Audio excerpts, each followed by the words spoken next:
অন্ধকার ঘরে কাগজের টুকরো ছিঁড়ে কেটে যায় আমার সময়।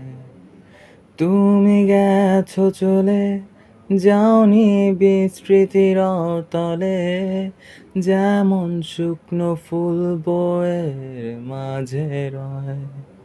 এ আমার জগৎ বড় আগলে রাখে আমায়, তবু মাঝে মাঝে মনে হয় মৃত্যুই কি শ্রেয় নয়। আমি রয়েছি তোমার অপেক্ষায়, নিকষ কালো এই আধারে স্মৃতিরা সব খেলা করে।